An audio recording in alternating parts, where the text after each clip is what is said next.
Hello everyone, welcome to Parallel Physics KV. Today in this worksheet 1 of chapter electromagnetic induction हम कुछ question discuss करेंगे जिसमें हम induced current की direction बताएंगे due to the change in magnetic flux linked with the coil. Let's discuss first question. The first question says that electric current flowing in a wire in a direction from B to A is decreasing. Find out the direction of induced current in the metallic loop kept above the wire as shown. हमारे पास एक wire है AB जिसमें ये मैंने direction of current show कर रखी है. The current is flowing from B to A.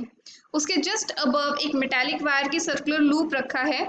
हमें बताना है कि इस AB करंट के डिक्रीज की वजह से इस लूप में किस डायरेक्शन में करंट इंड्यूस होगा. यहाँ पर मैंने सिचुएशन रिप्रेजेंट की है.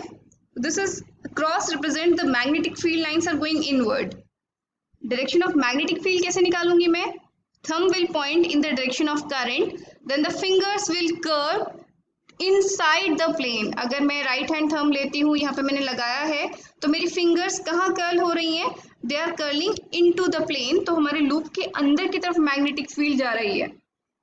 Now due to the decrease in current this magnetic field is decreasing. जैसे जैसे करंट कम हो रहा है इसमें मैग्नेटिक फील्ड कम हो रही है.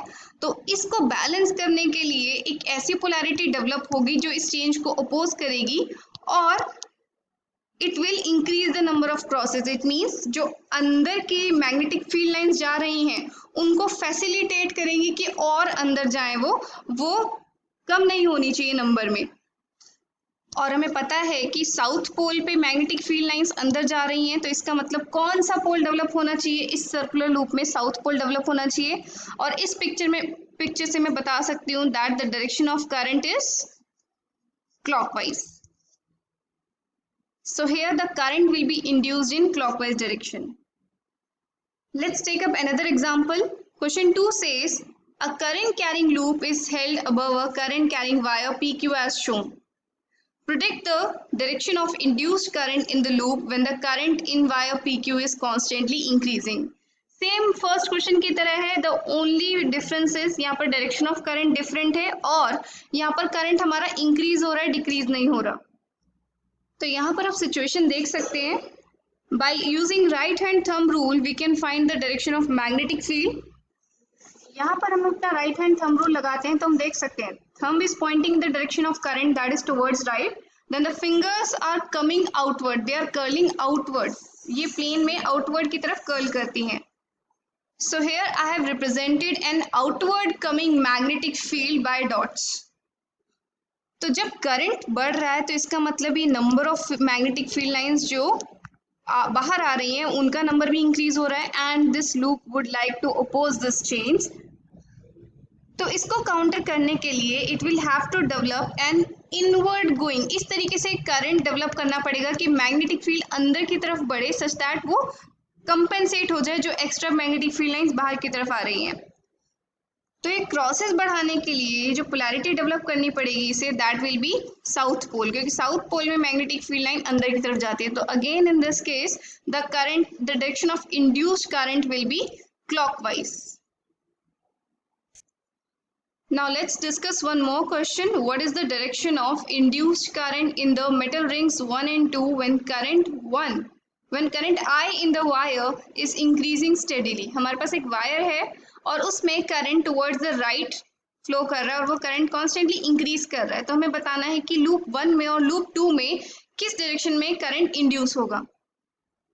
तो यहाँ पर आप देख सकते हैं कि वायर में करंट इंक्रीज हो रहा है. तो इंक्रीज होने की वजह से अगर हम राइट हैंड थंब रूल लगाते हैं तो रिंग 1 में जो फ्लक्स होगी मैग्नेटिक फ्लक्स वो बाहर की तरफ होगी. Magnetic field lines will be coming out of the screen and screen second में magnetic field lines will be going into the screen.